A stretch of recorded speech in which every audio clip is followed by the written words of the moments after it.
सेठी मु nearly 1 year हो गलानी सेठी अछि किंतु एभली अटैक केबे एक्सपेक्टेड नथिला सडनली राति रे इमरजेंसी अलर्ट हला जे कंट्री रे इमरजेंसी लगी छी अटैक हिसाब रे डैमेज हिसाब रे कहया गले इजराइल रे डैमेज हेई छी एमती नै जे डैमेज हेइनी बट कैजुअलिटी बहुत लेस मैक्सिमम आपन कहि परिबे 20 people might be dead but damage property damage हिसाब रे किछटा जो मिसाइल फेल करिछि किछटा जगह पड़िछि इवन वाइजमैन इंस्टीट्यूट रे भी गोटे पड़िथिला किंतु बहुत जल्दी से मैंने रिकवर कले जमीती कि आपण मु किछि दिन पूर्व काली पहर दिन जाइथिली बिल्डिंग को मोस्टली रिकवर्ड आउ जोड़ा जोड़ा डायरेक्टली हिट हेइतिला सेटा मोस्टली किछि दिन भीतर ही रिपेयर हेइ जिव तो एते किछि इशू नाही जे बहुत रिस्क अछि सेमते किछि नाही कहुए जे इस्राएल नागरिक मैंने सबु बेले वेल ट्रेंड एवं ट्रेन करा जाए ट्रेनिंग दिया जाए एवं प्रत्येक नागरिक युद्ध हेले से माने निजे बाहरी आसंती तो भारतीय नागरिक माने जो माने जहाँती से किसी ट्रेनिंग दिया जाए कि जिते मिसाइल आसो कि युद्ध हम से केमती बंकर को जीवे से किसी रणकौशल शिखा जाए कि एक्चुअली प्रथम कथा जे सिटीजन केमिति बिहेव करती तांकर समस्त मैंडेटरी मिलिटरी ट्रेनिंग दिया जाए जमीती कि आपण 16 year एबव मीन्स आपण मैंडेटरी जे आपण मिलिटरी किंबा कोनोसी आर्म फोर्स रे सर्विस देबे आ सेटा मैंडेटरी समस्त पई रेस्पेक्टिव ऑफ गर्ल्स और बॉयज बट इंडियन पई जे कोनोसी भी फॉरेनर इन इजराइल कंट्री आपण को बेसिकली प्रथम किछि दिन आपण को कुहा जिवो जे इमरजेंसी एमिति कि एटा सडनली हैला तो आपण एटा सेति बेले ट्रेन करि परिबेनी तो इनिशियली जिते ईयर स्टार्ट हुए से आपन को कहा जाए जे सेल्टर अच्छी कि मो रूम जमीती कि shelter room so it's good तो मुझे रूम रे रही मोर ताले आ किसी अफेक्टेड होबार ना तो से आपन को टाइम मिले गोटे 10 मिनट टाइम मिले से भितर आपन को सेल्टर भितर पहुंचे अच्छी तो तापर आपन जे ता भितर अछंती ताले सेफ तो सेल्टर रूम को किभली निर्मित करा जाय था केते से शक्तिशाली कारण एते हाइपरसोनिक मिसाइल को से प्रतिरोध करि पारुछि mostly shelter room or stable best is the underground shelter like if you have nearby that जदि अंडरग्राउंड शेल्टर अच्छी ताहले सबुठु भलो तो मोस्टली आम बिल्डिंग रे माने जतेबेले वाइजमैन पाखापाखि हिट हेइतिला मोस्ट समस्ते माने शेल्टर रूम भितर थिले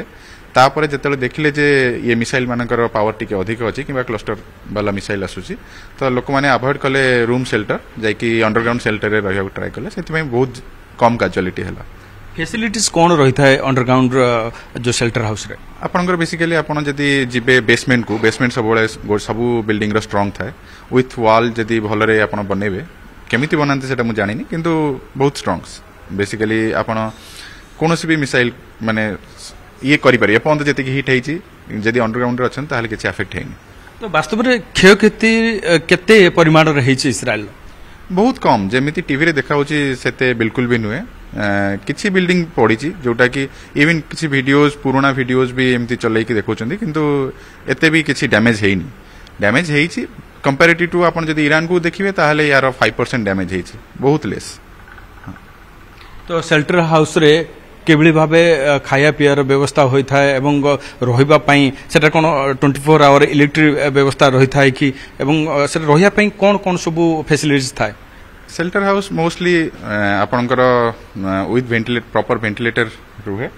किंतु आपण जदी चाहिबे जे शेल्टर रूम को जेमति हम कहली 15 मिनिट टाइम आप 15 मिनिट स्पेंड कला परे मिसाइल जदी इंटरसेप्ट हो जाई ताल किसी प्रॉब्लम नहीं तो बाहरी आसला परे सेतरे आपण खाया पियर किसी असुविधा नहीं माने खाया पिया आपण नै कि भी जाई परिबे किसी असुविधा नहीं मु इस्राएल रे 3 वर्ष रो अधिक रहिलेनी तो लास्ट टाइम जब अक्टोबर 7 जो हेतला सेतबेले मु थिली तो सेतबेले अधिका डर लागिथला एथरक जेहेतु अर्ली वार्निंग मिलथला तो एते डर नथिला